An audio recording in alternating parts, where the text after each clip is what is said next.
아이들이 자라면서 한 번쯤 꼭 읽어보고 듣게 되는 동화들, 대개의 동화들은 아름다운 결말을 맞이하고 또 희망적인 이야기를 보여주는 경우가 대다수입니다. 하지만 동화의 원전은 기본적으로 당시의 민담들이었던 만큼 현재 우리가 아는 아름다운 이야기와는 조금 다른 모습을 가지고도 있습니다. 오늘 소개할 이야기는 알고 보면 무시무시한 동화 3편입니다. 우리는 가끔 살짝 어울리지 않는 커플을 두고 흔히 미녀와 야수 같다고 말할 때가 있습니다. 바로 동화 미녀와 야수의 제목을 그대로 가져온 것인데요. 말 그대로 이 동화에는 미녀 주인공과 야수가 등장하며 대개의 동화가 그렇듯이 해피엔딩으로 끝나는 이야기입니다. 다들 알고 있는 혹은 많이 알려진 이 동화의 줄거리는 이렇습니다. 이야기의 주인공 미녀는 원래 어느 무역상의 딸입니다. 무역상은 어느 날 집을 떠나면서 선물을 사오겠다고 말하고 그의 질문에 막내딸은 장미 한 송이면 된다고 말합니다. 무역상은 볼일을 보고 집으로 돌아오던 중 시간이 늦어 하룻밤 지낼 곳을 찾다가 어느 성에 묵게 됩니다. 그리고 성 안에 차려진 식사를 허락도 없이 먹고 잠까지 자는데요. 다음날 성을 떠나기 전 성 주변을 둘러보다가 장미꽃 덤불이 아름답게 가꿔진 것을 보고는 막내딸에게 주기 위해 가장 크고 예쁜 장미 한 송이를 꺾어갑니다. 이 장면을 성의 주인이었던 야수에게 들키고 마는데요. 야수는 허락도 없이 장미를 꺾었으니 무역상에게 그 대가를 치러야 된다고 말합니다. 무역상은 자신을 기다리는 자식들이 있으니 무엇이든 하겠다며 한 번만 봐달라고 야수에게 빌었습니다. 그럼 야수는 대신 너도 소중한 것을 내놔야 한다며 무역상이 집에 도착했을 때 가장 먼저 마주치는 것을 야수 본인에게 줘야 한다는 제안을 수락하게 됩니다. 보통은 막내딸이 무역상을 가장 먼저 맞이하러 나왔기에 그는 아마도 막내딸을 뺏길지도 모르는 불안감에 휩싸입니다. 제발 집에서 키우던 개가 가장 먼저 자신을 발견하길 바랐지만 안타깝게도 예상대로 막내딸이 가장 먼저 무역상을 마중 나오는데요. 결국 막내딸이 야수의 성에 가서 살게 됩니다. 무역상의 막내딸은 무척이나 미녀였기 때문에 한눈에 그녀에게 반한 야수는 늘 그녀에게 청혼하지만 막내딸은 야수의 청혼을 매번 거절합니다. 사실 야수는 원래 야수는 아니고 잘생긴 왕자였지만 마녀의 저주를 받아 이런 흉측한 야수의 모습을 하고 있었고 진짜 진실된 사랑을 얻어야만 저주에서 풀려날 수가 있었기에 막내딸에게 이런 사실을 숨긴 채 청혼을 했던 것입니다. 그렇다고 막내딸도 야수에게 마음이 영 없던 것은 아니었는데요. 지내다 보니 야수가 외모와는 다르게 성품도 꽤 괜찮고 신사적이었기 때문에 그가 점점 마음에 들었습니다. 하지만 그래도 야수와의 결혼은 영 아니었다고 생각한 막내는 하루는 성에서 빠져나와 다시 집으로 돌아가는데요. 상대의 겉모습만 보고 먼저 결혼했던 두 언니들이 불행한 생활을 하는 것을 보고는 사람은 겉모습이 다가 아니다란 것을 깨닫게 됩니다. 그리고는 다시 성으로 돌아와 야수의 청혼을 받아들이게 되는데요. 그렇게 진실한 사랑을 얻게 된 야수는 본 모습으로 돌아오게 되고 두 사람은 성에서 오래오래 행복하게 살았습니다. 여기까지가 아주 잘 알려진 미녀와 야수의 줄거리입니다. 그런데 원본은 조금 과격한 묘사들이 들어가 있습니다. 먼저 처음에 무역상이 장미꽃을 훔치다가 걸리는 장면에서 보통은 야수가 무역상에게 화를 내는 정도로 묘사되지만 원본에서는 장미의 값으로 그에게 목숨을 줘야 된다고 말합니다. 무역상 입장에선 꽃 한 송이 때문에 목숨을 바쳐야 되니 꽤 황당하기도 하고 당혹스러운 제안이었을 텐데요. 물론 그가 무단으로 남의 성에 허락도 없이 들어와서는 음식까지 마음대로 먹었던 것까지 감안해야겠지만 그렇다고 하더라도 꽃 한 송이의 대가로 목숨을 달란 요구는 아이들에게 그대로 들려주기엔 조금 과하단 느낌이 들기도 합니다. 막내가 잠시 야수의 성에서 나와 집으로 갈 때 야수는 기한을 정하고 그때까지 꼭 돌아와야 된다고 말하는데요. 여기서 집에 돌아온 막내딸을 본 다른 자매들은 생각보다 막내가 행복하게 지내던 것을 보고 질투한 나머지 그녀를 보내주지 않고 일부러 오랫동안 집에 붙들어둡니다. 그래서 막내가 다시 성에 늦게 돌아가게 되면 분노한 야수가 막내를 잡아먹을 것이란 생각에서였습니다. 역시 이런 것도 아이들이 보는 동화에 그대로 나왔다면 적절하진 않았겠죠.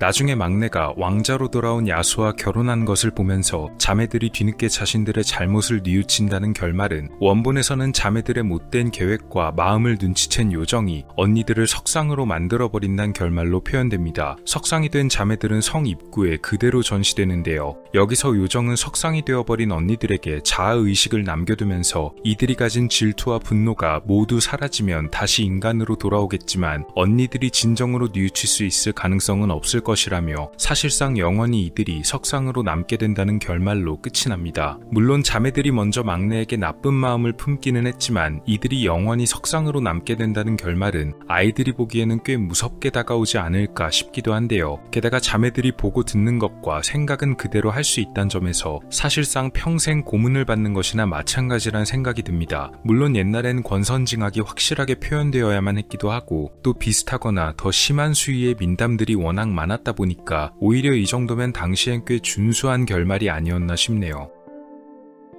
미녀와 야수와 비슷하지만 조금 다른 버전의 이야기도 있습니다. 16세기 중반 조반니 프란체스코 스트라파롤라가 집필한 책에는 돼지왕 혹은 돼지얼굴 왕자란 제목의 민담이 실려 있는데요. 제목에서 아시겠지만 주인공 왕자는 돼지의 얼굴을 하고 태어났다는 설정으로 나옵니다. 더 구체적으로 말하자면 왕비가 왕자를 임신하고 있던 당시에 마녀의 저주로 인해 왕자의 얼굴이 돼지로 태어나게 됩니다. 이 저주를 풀 수 있는 방법은 딱 한 가지인데 그 방법이 꽤 기묘하고 어려운 방법이었습니다. 바로 결혼을 3번 해야만 하는 것이었는데요. 서로 다른 사람과 결혼을 3번 하기 전까지는 자기의 진짜 얼굴 대신 추악한 모습으로 살아가야만 한다는 것입니다. 그래서 왕자가 결혼을 해도 좋을 나이가 되었을 때 왕비는 저주를 풀기 위해 한 가지 꾀를 내었습니다. 바로 왕자를 가난한 집의 여성과 결혼시키는 것이었는데요. 3번의 결혼은 결국 2번이나 이혼을 해야 한다는 얘기인데 덜컥 다른 나라의 공주에게 왕자가 장가를 갔다가 이혼하게 되면 외교적으로도 정치적으로도 문제가 생기는 게 당연하기 때문입니다. 그리고 이런 기괴한 얼굴을 가진 왕자를 소개한다면 아마 결혼 자체가 성사되지 않을 가능성이 높았겠죠. 그래서 왕비는 가난한 집의 왕자를 장가 보냅니다. 이 가난한 집에는 딸이 3이 있었는데요. 왕자는 처음에 이 집의 큰딸과 결혼을 하게 됩니다. 그런데 왕자의 얼굴을 결혼식 때도 전혀 볼 수 없던 첫째는 첫날 밤 왕자의 모습이 추악한 돼지의 모습인 것을 보고 놀라서 결혼 생활을 할 수 없다는 생각에 어떻게든 도망치려 하지만 오히려 첫째의 계획이 들통나 역으로 왕자에게 목숨을 잃게 됩니다. 이 과정에서 왕자가 발굽으로 짓밟았다는 표현이 나오는데 이걸 봤을 때 아마 왕자의 얼굴만이 아닌 몸 전체가 변했던 것으로도 보입니다. 결국 이렇게 첫 번째 결혼은 실패로 돌아가게 되고 왕비는 이번엔 왕자에게 그 집의 둘째 딸과 결혼하도록 주선합니다. 그런데 둘째 역시도 결혼 전까지 왕자의 모습을 전혀 모르다가 결혼 당일 밤에 왕자의 모습을 눈치채게 되는데요. 둘째도 궁전을 몰래 떠나려고 했지만 그녀가 도망치려는 것을 눈치챈 왕자가 둘째를 쫓아가고 둘째 역시도 쫓아온 왕자의 발굽에 밟혀 목숨을 잃게 됩니다. 이제 막내밖에 남지 않았는데 막내는 두 언니와는 좀 달랐습니다. 막내 역시도 왕자의 추악한 모습을 첫날 밤에 보게 되지만 의외로 그의 모습을 있는 그대로 받아들이기로 했습니다. 그렇게 3번의 결혼을 하게 되고 진정한 사랑을 찾은 왕자는 그날 밤 다시 멋지고 잘생긴 본인의 모습으로 돌아오게 되고 막내와 함께 결혼해 오랫동안 행복하게 살았다는 얘기입니다.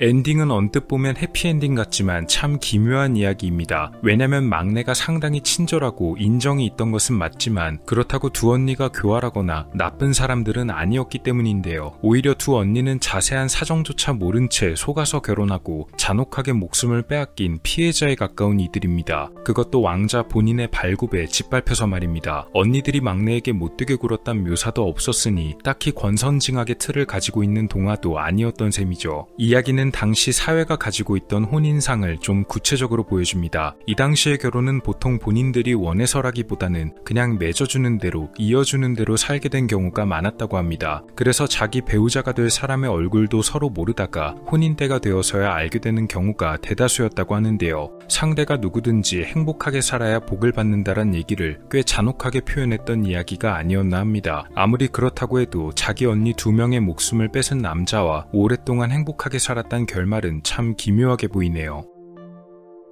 잠자는 숲속의 공주 혹은 잠자는 숲속의 여인도 꽤 유명한 동화입니다. 마녀의 저주로 인해서 깊고 영원한 잠에 빠져든 여인을 어느 왕자가 발견해 입맞춤으로 깨어나게 한다는 이야기가 주요 줄거리인데요. 이 동화도 버전에 따라 이야기가 다양합니다. 특히 17세기경에 활동했던 이탈리아의 작가인 지안바스타 바실리가 집필한 버전은 꽤 어두운 스토리를 가지고 있고 아이들이 보기에는 굉장히 부적절한 표현들이 자주 나옵니다. 바실리가 집필한 버전에서 등장하는 주인공 여인의 이름은 탈리아입니다. 탈리아의 아버지는 어느 성의 부유한 영주였는데요. 그녀의 아버지는 탈리아가 나이를 먹고 성장한 이후에 깊은 잠에 빠지게 되는 저주에 걸린다는 예언을 듣게 됩니다. 이후에 정말로 탈리아가 잠에 빠지는 저주에 걸리게 되고 어떤 수단을 써도 잠에 빠진 딸이 깨어나지 않자 결국 딸이 잠든 것이 아닌 목숨을 잃게 되었다고 여기게 되고, 슬픔에 잠긴 영주는 자신의 성을 버리고 어디론가 떠나게 됩니다. 그리고 그녀가 잠든 성은 오랫동안 버려지게 되는데요. 시간이 흘러 이 성의 근처를 어느 왕이 지나가게 됩니다. 사냥을 하던 중 지쳐서 휴식을 하려던 왕은 버려진 성이 마치 시간이 멈춘 듯이 보인다는 것을 알게 됩니다. 그리고 왕은 어느 침대 위에 잠든 여성을 보게 되고, 그것이 바로 이야기의 주인공 탈리아였습니다. 그런데 죽은 듯이 잠든 그녀를 본 왕은 본능을 참지 못하고 잠들어 있는 주인공과 관계를 맺게 됩니다. 옛날 동화에는 유독 시신과의 이런 관계나 집착이 직접적 혹은 은유적으로 자주 묘사되기도 하는데요. 이건 역시도 그런 기묘한 묘사들 중에 하나일 것입니다. 그렇게 잠든 주인공을 임신시킨 왕은 그대로 떠나버립니다. 어떻게 가능했는지 모르지만 주인공은 잠든 상태로 출산을 하고, 그렇게 태어난 것은 쌍둥이였다고 합니다. 쌍둥이의 출산과 동시에 저주에서 풀려난 주인공, 하지만 깊이 잠들었던 탓에 무슨 일이 벌어졌는지 전혀 모르는데요. 어느 날 호기심을 참지 못한 왕이 성으로 다시 돌아오고 잠에서 깨어난 그녀와 쌍둥이를 마주하게 됩니다. 왕은 속사정을 모르는 그녀에게 모든 것을 설명합니다. 이 과정에서 두 사람은 급하게 유대감이 형성되어 결국 서로 사랑에 빠지게 된다는 설명이 나옵니다. 물론 이야기니까 가능한 설정이었겠지만 따져보면 처음부터 끝까지 꽤 기괴하게 진행되는 이야기입니다. 하지만 왕은 당장 그녀와 쌍둥이를 데려갈 수가 없으니 조금만 기다려달라 말하고 다시 성으로 떠나는데요.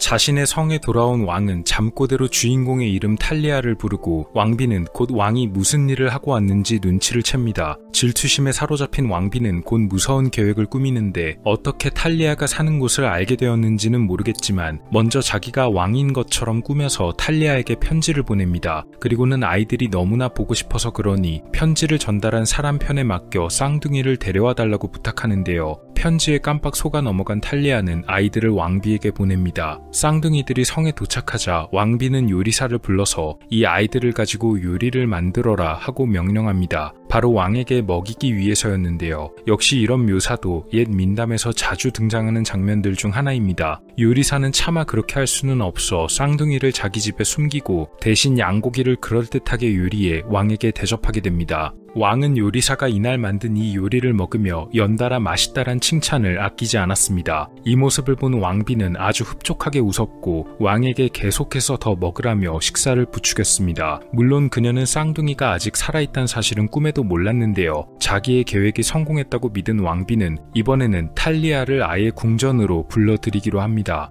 왕이 잠시 사냥을 하기 위해 궁전을 떠난 틈을 타서 왕비는 탈리아를 붙잡아 처형할 것을 명령했는데요. 그런데 이때 무슨 이유에서인지 왕이 다시 성으로 돌아와서 안에서 벌어지는 모든 일을 목격하게 됩니다. 왕비는 모든 것이 오해였다며 변명하지만 결정적인 증인 한 명이 나타나 사건의 전말을 모두 밝힙니다. 바로 쌍둥이를 숨겨준 요리사였는데요. 요리사의 설명을 전해 들은 왕은 요리사에게 상을 내리고 왕비와 왕비를 도와준 사람들을 붙잡아 처벌합니다. 그리고 당연히 왕은 탈리아와 정식으로 혼인하고 왕과 함께 성에서 행복하게 살았다는 내용입니다. 굳이 부연 설명을 하지 않더라도 아시겠지만 하나하나가 아이들이 보기엔 좀 부적절한 내용들인데요. 물론 판본이나 작가마다 이야기가 다 다르긴 하지만 이런 설정의 이야기도 있었다는 점을 보면 당시 사람들이 동화로 받아들이는 범위가 생각보다 꽤 관대했던 것이 아닌가 하는 생각도 듭니다. 시대가 시대였던 만큼 그런 점도 감안은 해야겠네요.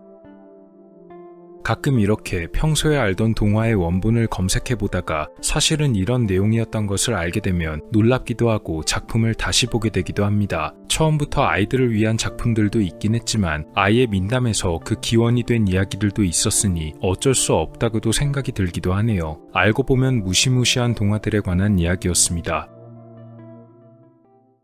오늘 영상은 어떠셨나요? 다음 시간에도 더 많은 이야기들로 찾아뵙도록 하겠습니다. 미스터리 큐브였습니다. 감사합니다.